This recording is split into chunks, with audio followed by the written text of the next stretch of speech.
Lies my grandma told me. Yeah, superstitious devices. Lies my grandma told me. What? Urban mythological rules. Bubble mice, yeah. Bonjour et bienvenue du côté de Rachis, une émission présentée par Géraldine Roux et les invités de l'Institut universitaire européen Rachis. Pour cette émission du mois de novembre, j'ai le grand plaisir de recevoir Denis Charby, professeur de sciences politiques à l'Open University of Israel et directeur de l'Institut de recherche sur les relations entre juifs, chrétiens et musulmans. Ses recherches portent sur le sionisme, l'État d'Israël et la vie intellectuelle israélienne. Denis Charby a publié entre autres Retour sur Alt-Neuland, la traversée des utopies sionistes aux éditions de l'Éclat en 2018. Et aujourd'hui, nous allons discuter autour de 3 articles récents, très récents d'ailleurs, puisque 2 d'entre eux sont publiés en octobre de cette année. Donc 3 aspects de votre recherche. Le premier article portera sur la société israélienne et son armée, publié dans le collectif Crise de l'autorité et de la vérité sous la direction de Gérard Rabinovitch aux éditions Hermann en février 2022. Pour la deuxième partie d'émission, nous découvrirons les préfaces politiques d'Albert Camus ou l'obstination du témoignage, article publié ce mois-ci dans la revue Présence d'Albert Camus. Et pour la dernière partie d'émission, nous discuterons autour de votre article Pour en finir avec le cas Alfred Fabre-Luce, ultime apparition d'un antisémitisme suranné ou naissance d'un type nouveau, publié dans les archives juives en octobre de cette année. Denis Charby, bonjour. Bonjour Géraldine. C'est vraiment un très très grand plaisir de vous recevoir, d'autant que vous naviguez entre Israël et Paris et on est vraiment très heureux de vous recevoir pour cette émission. Moi le premier. Alors pour commencer, autour de ce très bel article et surtout original autour de Tsahal et de l'armée israélienne, donc dans le collectif Crise de l'autorité et de la vérité, peut-être une première question, comment pourriez-vous déterminer la singularité de la démocratie israélienne par rapport aux démocraties d'Europe occidentale? Alors oui, c'est important. C'est vrai qu'Israël est une démocratie parlementaire. Hein. On a des élections dans moins d'une semaine, hein, donc c'est dire, et c'est la 5e fois en 3 ans et demi, donc c'est dire même que c'est une démocratie un peu en crise, mais une démocratie vivante et dynamique, mais dans un contexte qui est très particulier. Oui. C'est que c'est une démocratie qui s'enracine dans une région qui, en général, ne l'est pas. Hein. Les voisins d'Israël ne sont pas des régimes démocratiques. On pourrait quand même prendre comme exception le Liban, où il y a effectivement des élections, mais où il y a effectivement une démocratie très menacée par le Hezbollah notamment. Une crise énorme aussi voilà, qui est vécue. Tout à fait. C'est aussi une démocratie qui s'est faite, et ça c'est peut-être un des points les plus importants et qu'on ne souligne pas assez, c'est une démocratie qui s'est réalisée avec une collectivité, avec des citoyens, avec un corps social qui n'a pas été travaillé par la démocratie, que ce soit des Arabes qui étaient jusque-là sujets de l'Empire ottoman, ou bien des Juifs aussi autochtones sujets de ce même Empire ottoman, qui ne dispensaient pas la démocratie,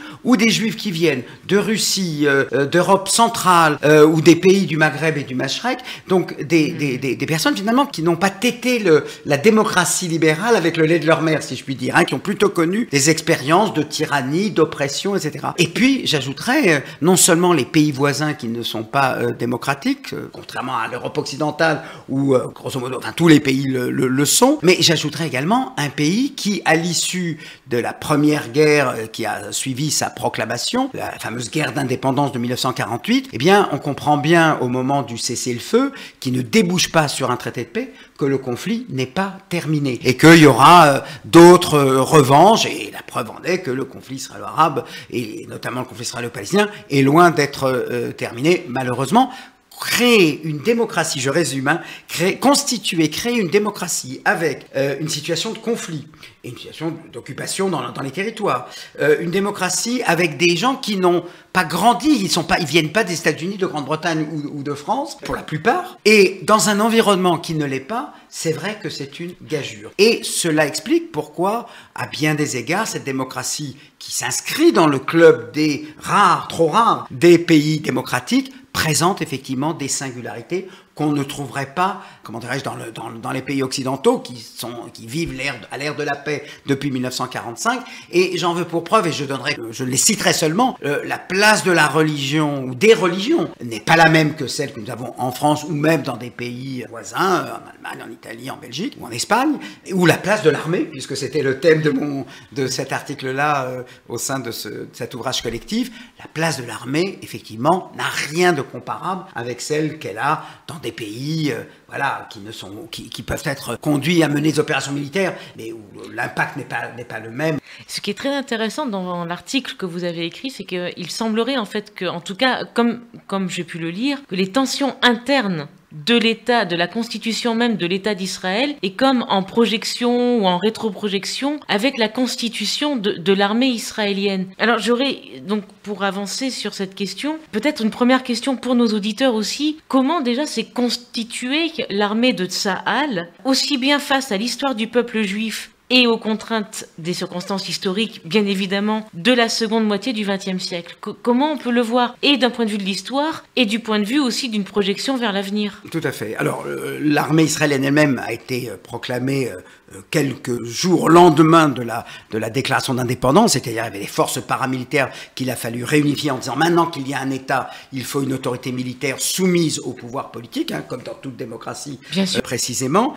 Mais il est vrai que la constitution de cette armée israélienne a effectivement, même si c'est 1948, elle a, je dirais, des origines dans le demi-siècle qui précède. Et c'est, je dirais, la culture de l'autodéfense qui est née, je le rappelle, au lendemain du pogrom de Kishinev. En 1903, il y a un pogrom, et il y a un poète, d'ailleurs, c'est intéressant de voir la liaison, un poète qui s'appelle Chaim Nachman Bialik, qui va écrire un poème majeur qui s'appelle Dans la ville du massacre, qui n'est pas simplement pour, comment dirais-je, pleurer le drame qui vient de survenir, mais qui vient blâmer les autorités communautaires juives pour dire, alors voilà, maintenant on va exposer nos souffrances et nos blessures là où il serait temps, après une telle catastrophe, eh bien, de nous défendre. Voilà.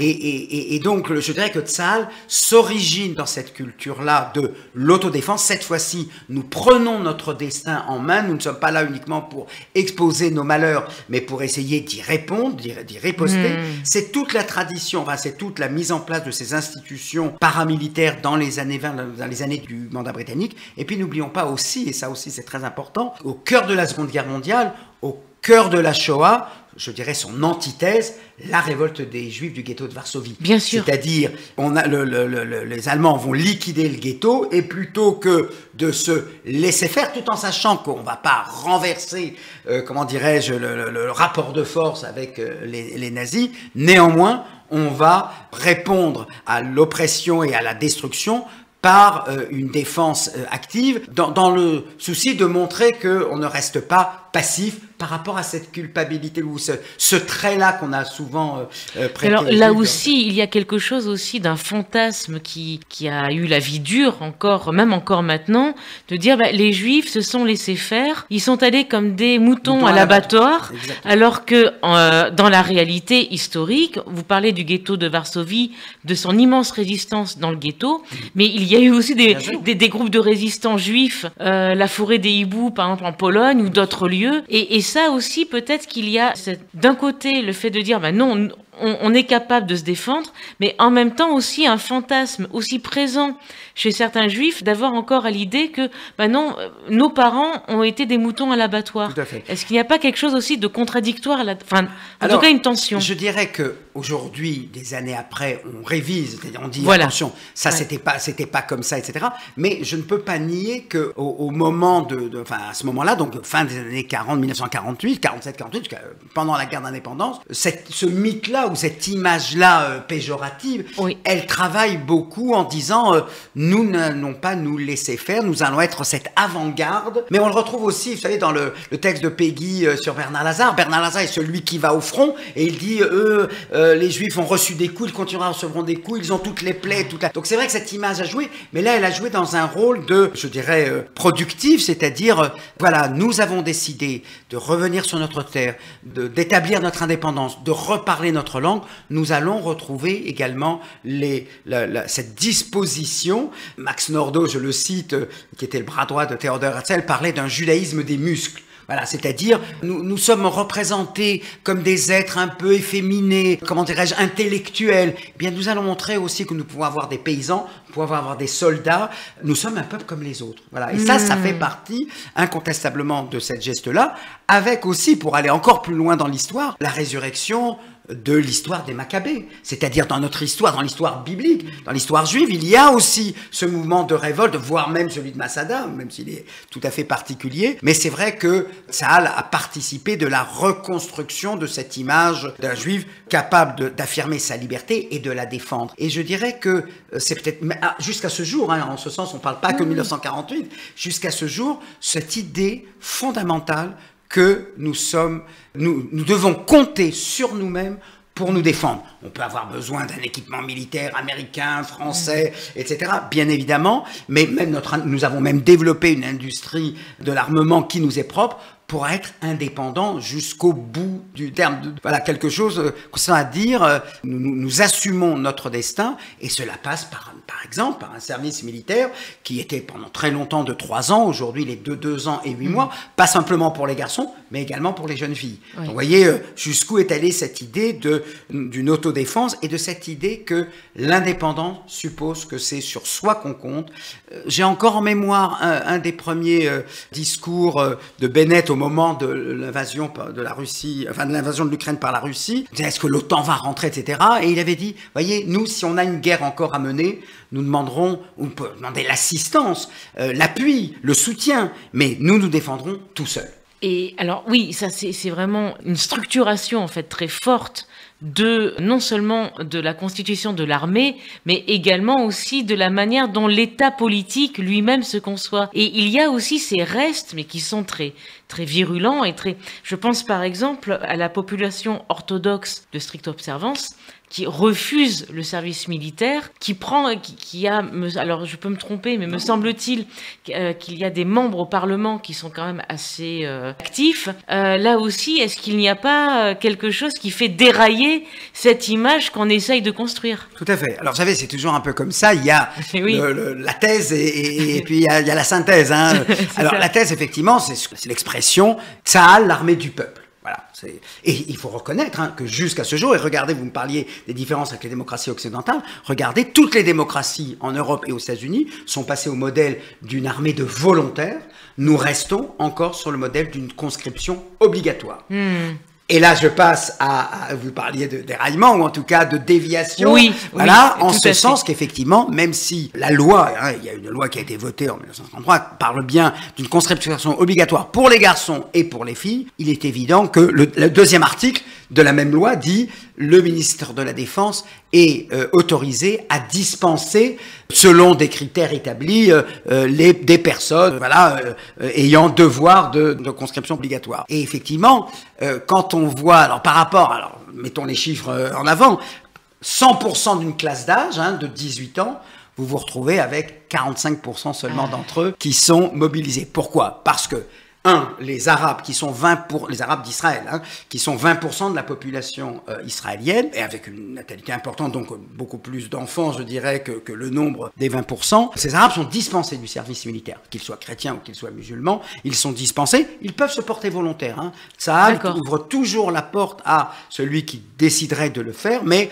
pour des raisons, je dirais, à la fois de respect des Arabes. Donc, on ne va pas leur demander de porter les armes pour défendre un pays qui est en but à d'autres Arabes, pour ne pas les placer devant ce dilemme-là, donc ils sont dispensés de l'armée. Vous avez effectivement, comme vous l'avez mentionné, la population orthodoxe, je dirais, dès 1947, il y avait un accord en vertu duquel ils seraient dispensés du service militaire, mais il est vrai qu'à l'époque, ça concernait 300 ou 400 jeunes de 18 ans à chaque année.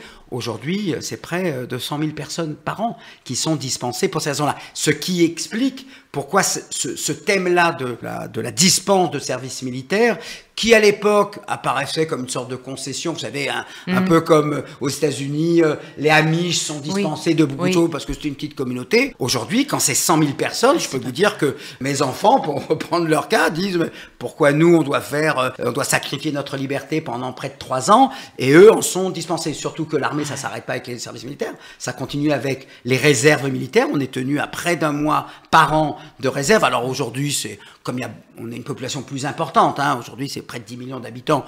On a c'est moins 1 mois que 2 semaines environ pour chacun d'eux, mais ça dure quand même jusqu'à 40 ans. Donc voilà, 2 populations. Et vous ajoutez les dispenses médicales, vous avez ajouté ceux qui veulent se faire réformer parce que ils veulent pas participer, ils estiment que c'est du temps perdu, etc. Au final, cette armée du peuple, c'est 40%. L'avantage étant quand même qu'Israël, l'État d'Israël, peut recruter, et notamment aujourd'hui où l'armée évolue. Aujourd'hui, l'armée, c'est pas simplement la guerre des fusils ou même des avions, etc. C'est beaucoup la cyberguerre, c'est beaucoup le renseignement, etc. Et là, on a besoin de tous les cerveaux. Et je peux vous dire que l'armée israélienne, autour de 17-18 ans, enfin, quand le jeune homme, ou la jeune étudiante, le jeune élève à l'époque, au lycée, en première ou en terminale, on les sélectionne et on voit, lui, il est très bon en maths, en informatique, etc. Et de ce point de vue, ça permet de conserver l'excellence de cette institution militaire. Là où, quand c'est une armée volontaire, n'y viennent que ceux qui veulent bien y aller. Eh bien, nous allons écouter pour un premier interlude musical John Baez chanter Le Déserteur lors d'un concert à Paris en 1980. Monsieur le Président, je vous fais une lettre que vous lirez peut-être si vous avez le temps. Je viens de recevoir mes papiers militaires pour partir à la guerre avant mercredi soir. Monsieur le Président, je ne vous fais l'affaire, je ne suis pas sur terre pour tuer les pauvres gens. C'est pas pour vous fâcher, il faut que je vous dise, ma décision est prise, je m'en vais déserter. Depuis que je suis né, j'ai vu mourir mon père, j'ai vu partir mes frères et pleurer mes enfants. Ma mère étant souffert qu'elle est dans sa tombe et se moquait des bombes et se moquait des vers. Quand j'étais prisonnière, on m'a volé ma femme, on m'a volé mon âme et tout mon cher passé. Demain de bon matin, je fermerai ma porte, on est les années mortes, j'irai sur les chemins. Je mendierai ma vie sur les routes de France, de Bretagne en Provence, et je dirai aux gens, refusez d'obéir, refusez de la faire, n'allez pas à la guerre, refusez de partir. S'il faut donner son sang, allez donner le vôtre, vous êtes bons apôtres, messieurs les présidents. Si vous me poursuivez, prévenez vos gendarmes que je n'aurai pas d'armes et qu'ils pourront tirer.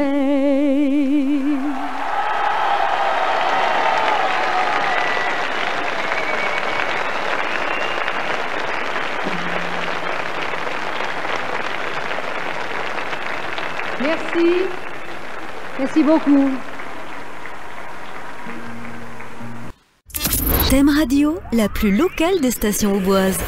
Et nous sommes de retour du côté de Rachy avec pour invité Denis Charby, professeur de sciences politiques à l'Open University of Israel et directeur de l'Institut de recherche sur les relations entre juifs, chrétiens et musulmans. Pour cette deuxième partie d'émission, nous allons discuter. Alors, la première partie était autour de la question de l'armée de Tsahal. Est-ce que c'est si éloigné? Je ne suis pas sûre, puisque nous allons discuter autour de votre article très récent, Les préfaces politiques d'Albert Camus ou l'obstination du témoignage. Donc, article publié au mois d'octobre dans la revue Présence d'Albert Camus. Peut-être pourriez-vous rappeler à nos auditeurs ces préfaces strictement politiques, parce qu'il y en a eu d'autres, mais les préfaces strictement politique d'Albert Camus et son rapport quelque peu quand même paradoxal à ce genre. Oui, tout à fait. D'abord, je voudrais ici expliquer que je revendique dans mon itinéraire personnel, oui, je dirais, une certaine forme d'éclectisme. Alors, je ne peux pas écrire sur tout et je ne peux pas parler de tout, n'exagérons rien, mais c'est vrai que je me suis donné cette liberté-là qu'on m'a accordée, et j'en suis toujours très reconnaissant, de pouvoir travailler sur des choses qui m'intéressent. Et c'est vrai que je travaille beaucoup sur Israël et je travaille beaucoup sur la France. C'est pour ça que, voilà, le rapport, c'est que c'est cette curiosité intellectuelle, parce que c'est vrai que j'aime beaucoup travailler sur ce que font des écrivains lorsqu'ils n'écrivent pas un roman ou une pièce ou un recueil de poèmes ou une pièce de théâtre. Et c'est vrai que travaillant sur le XXe siècle, la figure de Camus s'est toujours beaucoup imposée à moi, comme personne, comme individu, comme citoyen. Et alors vous allez dire, mais Camus, on a déjà écrit pratiquement sur tout. Oui, c'est vrai. Et c'est pour cela que, pour faire être un peu original, pour apporter ma petite pierre à cet édifice des études camusiennes, j'avais écrit souvent sur son rapport à la guerre d'Algérie. Et là, j'ai trouvé un autre angle, qui est celui, effectivement, des préfaces qu'il a écrites. Alors, il y a deux types de préfaces que Camus a écrites. D'abord, celle pour ses propres livres. Et si vous regardez, vous prenez la bibliothèque de la Pléiade, vous verrez que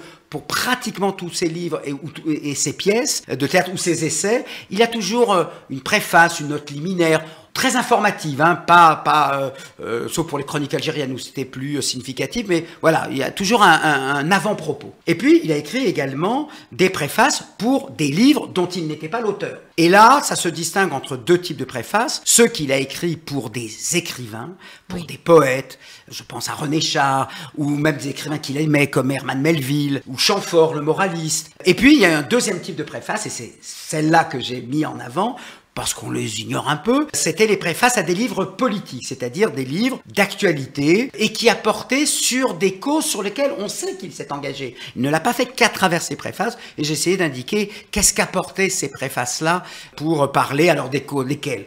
L'Espagne, hein, on sait qu'il a toujours été très sensible à la cause de l'Espagne républicaine et qu'il a lutté contre la normalisation des rapports de l'Europe occidentale avec l'Espagne de Franco. On sait que son combat pour la Hongrie en 1956, hein, les chars soviétiques qui entrent à Budapest, qui mettent fin à l'expérience de socialisme, on va dire, qui était plus en phase avec celle d'Albert Camus, et l'exécution d'Imre Nagy, qui était le secrétaire à l'époque. Et là aussi, il va écrire une préface, un collectif sur la Hongrie après l'écrasement de cette révolution de 1956. Et ça, je tiens à le dire, surtout dans le cas de l'Institut Rachi, il a écrit, on pose souvent d'ailleurs la question, mais son rapport à Israël, et en général, on le résume toujours à une interview qu'il donne au mensuel L'Arche en 1956 sur l'opération de Suez, sur la campagne du Sinaï, où il soutient Israël en disant oui, la gauche est toujours un peu méfiante envers Israël, c'est pas juste, Israël travaille pour sa survie et son existence, etc. Mais on oublie de mentionner une préface qu'il écrit en 1947 pour un témoignage d'un journaliste qui s'appelait Jacques Méry. Le titre est très évocateur, « Laissez partir mon peuple ». En fait, ce Jacques Méry était un reporter, hein, comme on le faisait à l'époque. Il est monté dans un bateau, pas l'Exodus, hein, mais un bateau analogue, et il a suivi toute l'expédition jusqu'au moment où les autorités britanniques sont entrées dans le bateau, quand ils sont accostés vers les côtes de la Palestine, pour arrêter les réfugiés qui se trouvaient à son bord. Et c'était au départ, Jacques Méry avait publié ça dans la presse, et il a estimé devoir le publier comme livre, et Camus, comme ce journaliste avait une difficulté à publier son livre, il a estimé devoir apporter une préface, et ça a été publié dans la collection Esprit d'Emmanuel Mounier aux éditions du Seuil, avec en couverture « Laissez partir mon peuple », préface d'Albert Camus, et dans lequel il prend parti, et là ça reprend, c'est pas spécifique au thème de la Palestine, Qu'est-ce qu'il fait dans ses préfaces? Et c'est le point commun, c'est ce que j'essaie de dégager dans cet article-là. Le point commun, c'est de dire, voilà, bien sûr qu'il faut fustiger l'adversaire, qu'il soit soviétique, qu'il soit britannique, qu'il soit franquiste, mais il faut bien sûr également, deuxième opération, dénoncer les complices, ceux qui veulent traiter avec l'Espagne franquiste parce qu'ils vont nous apporter, on va faire un traité qui va nous permettre d'avoir des oranges et des agrumes en France, etc. Mais l'essentiel, et dans tous ces combats, c'est de réveiller la majorité silencieuse, les indifférents, de dire vous ne pouvez pas rester indifférent. Il ne dit pas que la publication d'un livre et d'une préface va changer le cours du monde, mais il est là comme un lanceur d'alerte pour dire voilà, il faut aider les témoins et en fait dans ces préfaces-là, il porte son témoignage en faveur des témoins, mais surtout dans la volonté explicite de réveiller l'indifférence. Vous écrivez d'ailleurs tout à fait dans cette lignée, donc je vous cite, que Camus est conscient que le mal a des degrés qui vont de la compromission avec lui à la complicité active et jusqu'à sa réalisation en toute bonne conscience, armé d'une idéologie qui disculpte à l'avance ses auteurs. Réveiller les consciences, mais aussi éveiller à soi-même aussi où est-ce que j'en suis entre le compromis, la compromission et puis la complicité active. Tout à fait. C'est pour ça que il fait bien la distinction entre, on va dire, les bourreaux, oui, ceux qui les soutiennent par leur complicité, par le fait de dire ce qu'ils font, c'est très bien, et d'alerter l'opinion, d'alerter la presse, d'alerter les hommes politiques en disant vous devez tenir une position morale et vous ne pouvez pas être toujours dans la compromission. Autour de l'Espagne franquiste, il dit on n'a pas à normaliser, il faut rester. Alors, il ne dit pas qu'il cultive à la fois le pessimisme de l'immédiat, c'est-à-dire que la situation en Hongrie, elle ne va pas se changer tout de suite, la situation en Espagne, ça va prendre du temps, mais il sait que il a cette sorte d'optimisme. Je dis à la fin, pour paraphraser Camus, il faut imaginer dans ses préfaces Camus heureux, comme Sisyphe heureux. C'est-à-dire, oui, la pente va être longue à gravir, oui, mais les choses ne sont pas perdues. Et finalement, voilà, les Juifs ont pu créer l'État d'Israël, l'Espagne franco s'est révolue, la Hongrie aujourd'hui, j'allais dire c'est une démocratie, aujourd'hui une démocratie devenue autoritaire, mais voilà, l'histoire ne dit jamais son dernier mot, et il est là pour donner au lecteur, d'abord d'apporter à ceux qui combattent, il y a toujours, ça c'est très important, Camus est d'une modestie exemplaire. Il ne dira jamais que celui qui parle comme il faut vaut exactement celui qui est sur place et qui combat. Voilà. Là, il est toujours très modeste et il dit, voilà, moi j'apporte ma voix pour les aider parce que je ne peux pas être ailleurs. Mais vous voyez, par exemple, Hannah Arendt a pu développer dans le cas du procès Eichmann le concept de banalité du mal. Camus, me semble-t-il, n'est pas tout à fait sur cette ligne. Non. Non. Lui, il est vraiment sur la ligne des degrés du mal. C'est-à-dire, il y a l'Union soviétique qui envahit la Hongrie. Il y a les Britanniques qui empêchent les Juifs rescapés des camps de venir trouver leur havre qui va leur permettre de se reconstituer une vie après avoir perdu tous les leurs dans l'extermination. Il y a le franquisme qui réprime, qui exerce la censure. Donc ça, c'est le premier degré ou le premier étage. Et puis, il y a le deuxième, ceux qui sont complices, qui disent oui, c'est pas bien, mais c'est une grande puissance. Regardez autour de la Russie, il faut l'Ukraine. Vous voyez comme les débats sont très actuels. Ces préfaces politiques de ce point de vue-là, je les ai écrites avant février 2022, donc avant le déclenchement de l'invasion de l'Ukraine par la Russie. Mais ces questions se posent à comment, quand on est alerté par une situation dramatique, quelle position doit-on avoir? Et il est du côté de ceux, même si les chances sont minime, même si on ne voit pas l'horizon se déboucher très vite, il est du côté de ceux qui apportent le soutien à ceux qui se battent. Voilà. Eh bien, nous allons écouter une seconde pause musicale qui, en fait, est un souvenir d'adolescence personnelle. Donc, nous allons écouter la chanson électro-musicale chantée « L'étranger ». Donc c'est véritablement une référence à Albert Camus. L'étranger, gig existentiel par le groupe californien Tuxedo Moon de leur album Suite en sous-sol, sorti en 1982.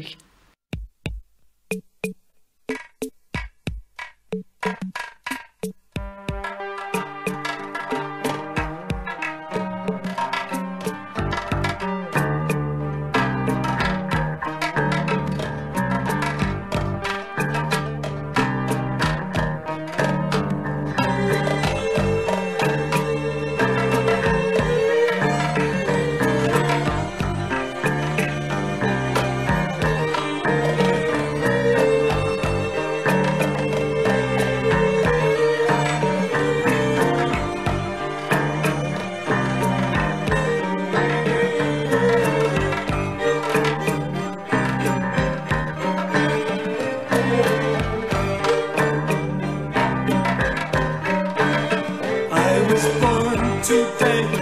There were strangers there, cut me off and left me in a chloroform cell.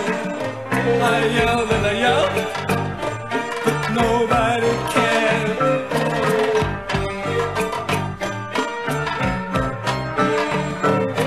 First day of school, I lost my front tooth.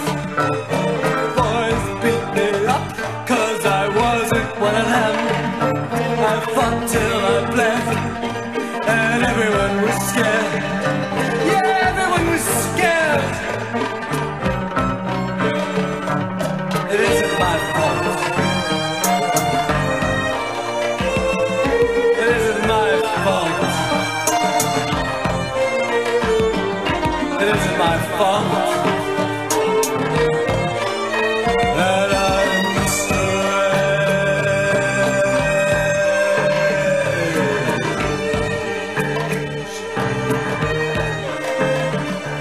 I wasn't good at kickball, I wasn't good at girls. I used to make a habit of peeing in my pants, 'cause I was scared and I couldn't dance, and nobody cared, but I learned. Today I'm glad to say I'm just like the rest. Anonymous best, anonymous best, and life grows stranger every day. Has anybody dared to be more than dead? It isn't my fault. It isn't my fault. I said it isn't my fault that I'm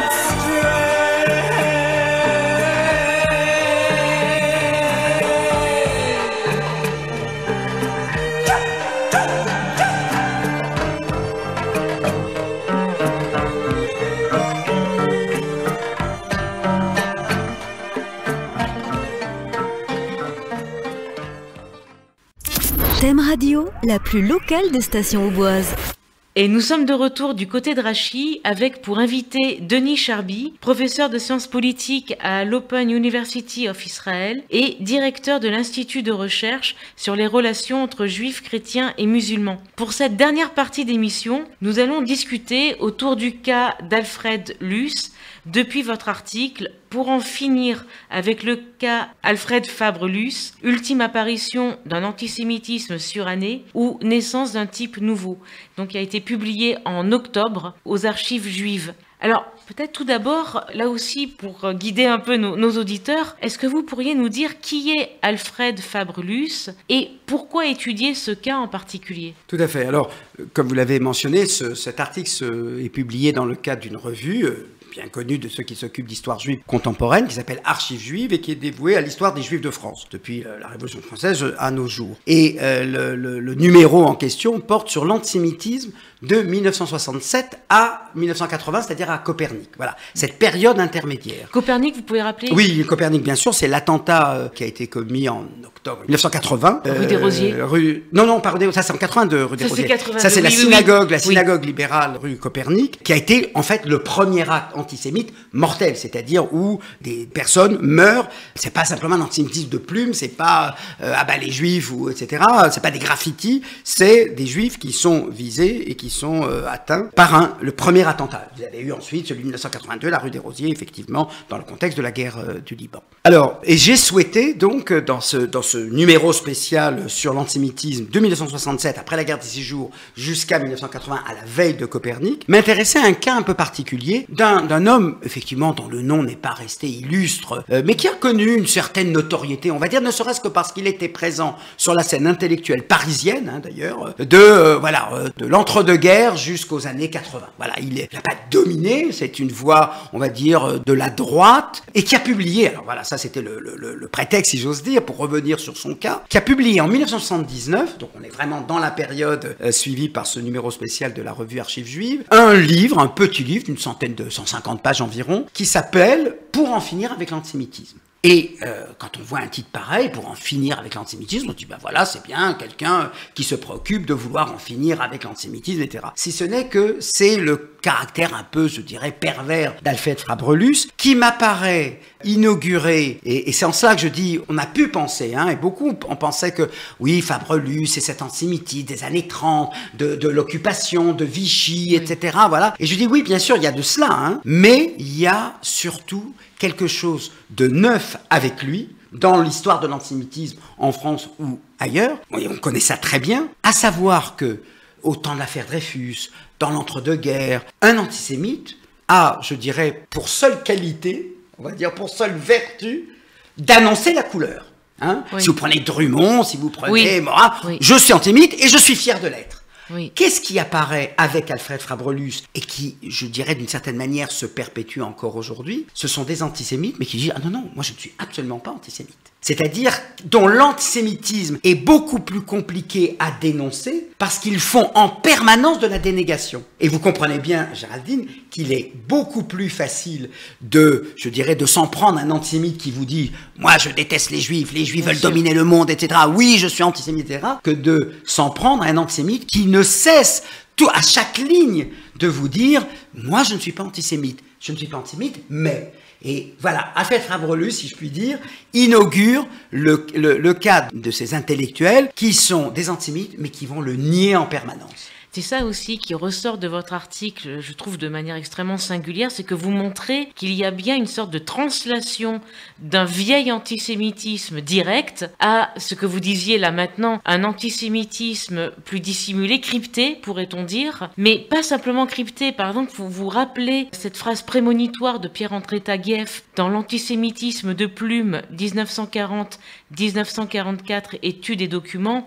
donc qui a été publié aux éditions Berg International en 1999, donc je cite André Taguieff que vous citez dans votre article, ce mélange dans les accusations, Israël impérialiste, double allégeance, solidarité de caste, est susceptible de s'amalgamer et de se fondre en un nouveau fantasme anti-juif dont l'étincelle pourrait être donnée par un antisionisme absolu, confinant à l'antisémitisme, que le conflit du Proche-Orient et la crainte de la pénurie pétrolière sont toujours susceptibles de provoquer en Occident.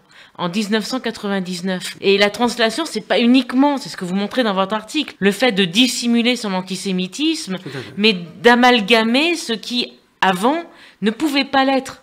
Historiquement. Tout à fait. Ce qui est assez remarquable dans la manière dont il écrit. Alors, pourquoi ce livre? Il a toujours un antisémitisme, voilà, diffus. C'est-à-dire que quand il écrit, il va avoir une expression un peu hargneuse. Voilà, mais ça ne prendra jamais la forme d'un livre. Voilà.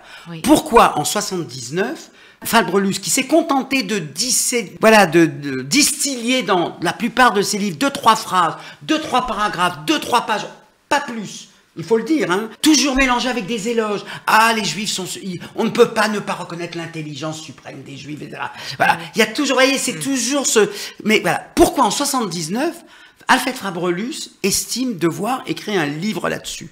Ce qu'il n'avait jamais fait jusqu'à présent. C'était toujours, je vous l'ai dit, de manière très sporadique. Et la raison est très simple.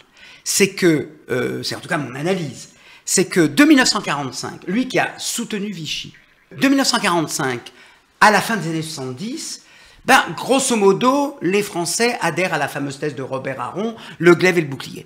Pétain, le bouclier, c'était Pétain, l'épée, c'était De Gaulle. Donc il y avait une sorte de complicité objective, c'est pas qu'ils ont coopéré ensemble, mais voilà, Vichy n'est pas aussi pire il reproche, il le dit, il reproche à Pétain au moment du débarquement américain à Alger de ne pas avoir quitté Vichy. Voilà. Vous entendez ce qu'il lui reproche? De s'être abstenu d'abord. Il ne dit rien de ce qu'il a fait, notamment le statut des Juifs. Et pourquoi alors en 79 il se réveille? Parce qu'il voit bien que depuis le début des années 70, quelque chose est en train de basculer en France. C'est-à-dire qu'on est en train de regarder Vichy, non pas avec cette indulgence qu'il avait toujours propagée, mais avec beaucoup plus d'exigence, de rigueur, de blâme, au point, il faut le dire, que depuis les années 70, Pétain est devenu la personne la plus honnie de France. Hein. Je veux dire, avant, Absolument. on disait Louis XIV, on disait là. Aujourd'hui, on demande pour les Français qui est la personne, celle qui était à la tête de la France et qui a joué le pire rôle dans l'histoire de France, on vous dira Pétain. Et Fabrelus, sans ce basculement, il y a eu Le chagrin et la pitié, il y a eu de Harry Sédoui et Ophuls, il y a le livre de Paxton, La France de Vichy. Et il voit surtout que les Juifs commencent à parler. Hein, de 1945 à 70, Oui. la persécution des Juifs, Vichy, l'étoile jaune, etc., Drancy, le Veldiv, Et puis il y avait la chape de plomb, la chape de plomb, des témoins qui ne pouvaient pas qui parler. ne pouvaient pas parler. Il y avait aussi ce qu'on appelait le résistentialisme, c'est-à-dire la voix. Il faut bien comprendre, c'est une question de culture politique. La voix est donnée aux héros. Quand on parle de la France occupée, on parle de la résistance. Bien sûr. De Gaulle s'en va, il meurt en 1970. Quelque chose s'ouvre, une nouvelle page, et voilà que les Juifs qui jusque-là avaient été relativement discrets, la parole doit être donnée aux résistants. Les films qu'on faisait sur la Seconde Guerre mondiale en France, c'est pas sur le sort des Juifs. Regardez La Grande Vadrouille, hein, on ne parle pas des Juifs dans La Grande Vadrouille. Ou l'Armée Voilà. des Ombres. Hein, Ou l'Armée des Ombres. Voilà, le film excellent de Jean-Pierre Melville, on met la résistance au pinacle. Oui. À partir des années 70, on commence à dire, ok, c'est très bien, on a parlé de la résistance, il faut continuer d'en parler, mais, et les Juifs? Qu'est-ce qui s'est passé? L'étoile jaune, le Veldiv, etc. Et là, il sent que, et il cite nommément Serge Klarsfeld, qui commence son travail de dire, voilà les convois, combien on a eu, voilà leurs photos, voilà les dernières traces. Ce travail de la mémoire, il sent que ça va faire basculer l'image de Vichy, qui comme ça n'était pas très positive, mais au moins ça tenait à peu près la route. Et là, il en veut terriblement aux Juifs, et il dit, c'est vous, en fait. Et c'est là, je complète le titre, parce qu'il n'y a pas 3 petits points, mais c'est comme ça. Pour en finir avec l'antisémitisme, 3 petits points, il faut que les Juifs se taisent. Il faut que vous arrêtiez de... Voilà. Et c'est là où on comprend que celui qui ne se dit pas antisémite du tout, qui dit l'État d'Israël, bien sûr, doit exister, mais il commence à tout rassembler, comme vous le dites, à tout amalgamer. L'antisionisme. Ah, attention, les Juifs se comportent comme machin, comme une sorte de Sparte au Moyen-Orient, etc. Il convoque cette idée de la solidarité. Je donne un exemple. À propos de l'antisémitisme, il dit oui, c'est vrai que les persécutions ont... Je vous montre la manière dont il argumente. Les persécutions ont incité les Juifs à s'être solidaires les uns envers les autres. Et on lit ça, on dit bah oui, c'est normal, etc. Oui, mais on peut se demander si la solidarité des Juifs entre eux n'a pas précédé les persécutions. Oui, il y a toujours les C'est-à-dire, insinuations. retourne la chose en disant c'est parce qu'ils sont solidaires qu'on les voit d'un mauvais œil. Alors que cette solidarité, elle existe un peu plus, un peu moins. Ce n'est plus que par insinuation. Insinuation, exactement. Et c'est en cela que je dis, c'est pas simplement cet antisémitisme élégant, cet antisémitisme courtois, oui, là. Non, il y a quelque chose de tout à fait neuf, c'est-à-dire c'est l'insinuation, vous en faites trop, vous la ramenez trop, et on retrouve, vous êtes dans les médias, etc. Et je donne comme dernière preuve de ce... Dans un autre livre, publié en 82, un de ces derniers d'ailleurs, un journal secret, qui est une sorte de journal. Il parle à un moment de Copernic, justement, cet événement-là. Et qu'est-ce qu'il dit? Il dit Copernic a été sans doute commandité par les services secrets israéliens pour empêcher la réélection de Giscard d'Estaing. Waouh! Et il n'a pas... Alors, laissons tomber le caractère complètement conspirationniste de la thèse. Les Israéliens qui vont pour empêcher la réélection de Giscard au profit de Mitterrand. Oui, d'accord, Mitterrand était plus proche d'Israël que l'était Giscard, mais enfin de là, Mitterrand, un attentat. Et puis Mitterrand et la francisque. Bon, Oui, voilà, exactement. Donc, il y avait d'autres... Mais donc, déjà, cet argument-là, et pour moi, ce qui était remarquable dans ce chapitre-là qu'il a sur Copernic, dans ce livre donc, de 82 ou de 83, pas un mot sur les victimes. Pas un mot sur l'attentat. Commencez par dire oui, c'est terrible qu'en France, de nouveau, parce qu'on est juif, on meurt. Rien. La seule chose qu'il dit sur cet événement-là, qui a été un événement capital, on l'a vécu, enfin moi j'étais en Israël effectivement à ce moment-là, mais je me souviens de l'impact de Copernic sur la société française, Et lui, tout ce qu'il retient de Copernic, c'est une machine de guerre lancée, etc. Et maintenant, les ministres socialistes du gouvernement Mitterrand seront à la solde d'Israël. Mais qu'est-ce que c'est que ce délire? Je veux dire, c'est là où je dis, c'est pas seulement l'antisémitisme de Vichy, etc. C'est un nouveau type, c'est-à-dire insinuatif, sans aucune compassion. Voilà. Et en même temps, ce que je trouve absolument effrayant dans ce que vous analysez et mettez en évidence, c'est que, oui, la naissance d'un nouveau type d'antisémitisme basé sur l'insinuation, la manipulation rhétorique aussi, voire les outils de communication ou de marketing, mais ça marche, c'est ça qui est terrible. Parce que, enfin, ça marche, peut-être pas sur tout le monde, heureusement, mais ça marche. Et on parlait tout à l'heure de la banalisation du mal. Alors, je reprends ce mot-là, non pas pour soutenir la thèse d'Hannah Arendt, qui, bon, pour ma part, est vraiment sujette à discussion. Bon, ça, c'est un autre débat. Mais il y a bien une sorte de banalisation, comme on peut le voir avec le Rassemblement national et cette stratégie de banalisation en disant « Non, mais on n'est pas les méchants d'avant » et qui fonctionne tellement bien. Et là, de ce point de vue-là, vous n'êtes pas obligé de répondre à ma question. Mais la question que je souhaiterais vous poser, c'est que pensez-vous de ce même Serge Klarsfeld qui a été d'un combat inouï et honorable et si beau contre l'antisémitisme et pour retrouver les bourreaux nazis et ce qu'il a accepté il y a quelques semaines. Est-ce qu'on n'est pas dans une sorte de banalisation effrayante, épouvantable? Afin de dire le mal n'existe pas, on finit par peut-être... Écoutez, je dirais deux choses et merci de me poser la question. Bien sûr que je vais y répondre. La première, c'est pour exprimer mon trouble. Voilà, j'étais troublé, j'étais interloqué, j'étais perplexe. Comment Klarsfeld, qui est désigné dans le livre en 79 par Fabrelus, c'est lui qui mène, c'est lui qui va causer du tort à la communauté juive, etc. Alfred Fabrelus ne peut pas accepter. Les Juifs peuvent être des citoyens français très bien, mais vous tenez à carreau. Vous n'avez pas à vous exprimer sur la scène publique, et notamment pas sur un épisode de l'histoire de France. Donc j'ai été troublé par l'attitude de Klarsfeld. Je dois dire que, je le dis parce que je suis un universitaire, donc rigoureux, je n'ai pas entendu de propos, une interview de Klarsfeld justifiant, expliquant quels étaient les motifs. Sur France Inter, il y a 48 heures. D'accord. Bah de mon point de vue. Je rechercherai le programme parce que je n'ai pas écouté ces motifs et je pense qu'on n'a pas le droit d'exprimer un avis si on n'a pas écouté l'autre partie. C'est une règle déontologique à laquelle je tiens.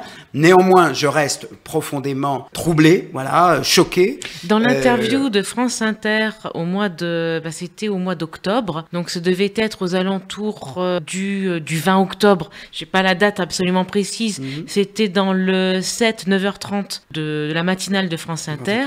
Il a été interviewé et il a expliqué une sorte de position d'un pragmatisme politique, disant qu'il vaut mieux encore s'allier avec le moins pire plutôt qu'avec le plus terrible. Voilà. Donc... je ne suis pas sûr d'être sur cette ligne-là. Je pense que ce qui a caractérisé la communauté juive et ses institutions et ses leaders intellectuels, Serge Schaffer n'est pas un élu de la communauté, c'est un historien, c'est effectivement d'avoir tenu sur cette ligne de crête consistant à dire pas de banalisation, et je ne suis pas du tout certain que les gages qui ont été donnés, s'ils ont été donnés par le Rassemblement national, sont suffisants pour, effacer l'ardoise. Je ne suis pas, je le dis par principe, je ne suis pas contre le pardon ou la clémence par principe. On peut, dans certaines occasions, à certains moments, quand on en a les preuves. Je ne suis pas convaincu que oui, on peut trouver une ou deux déclarations de Marine Le Pen disant la Shoah est une catastrophe terrible, etc. Mais Fabrelus aussi le dit. Voilà. Moi, je le dis d'ailleurs dans l'article, Fabrelus condamne l'antisémitisme, il ne condamne jamais aucun antisémite. C'est-à-dire, l'antisémitisme existe, les antisémites, non. Voilà. Et ça, donc, à cet égard, non, je déplore cette facilité avec laquelle il a donné gain de cause, alors qu'il avait été un des piliers les plus fermes. Oui. Est-ce que c'est le grand âge? Est-ce que il est pris d'une indulgence alors que ça n'a jamais été sa ligne de conduite? J'étudierai la chose, mais je reconnais que spontanément, je suis plus que réservé, franchement hostile à cette prise de position qu'il a eue. Merci infiniment Denis Charbit pour cet entretien. C'est la fin de l'émission pour aujourd'hui. Je remercie Eric à la technique. Denis Charbit, merci encore d'avoir participé à cette émission sur Thème Radio. Oui. Et donc c'est la fin de l'émission pour aujourd'hui. À bientôt, portez-vous bien. Lies my grandma told me. Yeah, superstitious devices. Lies my grandma told me. What? Urban mythological rules. Bubble like Thème Radio, la plus locale des stations auboises.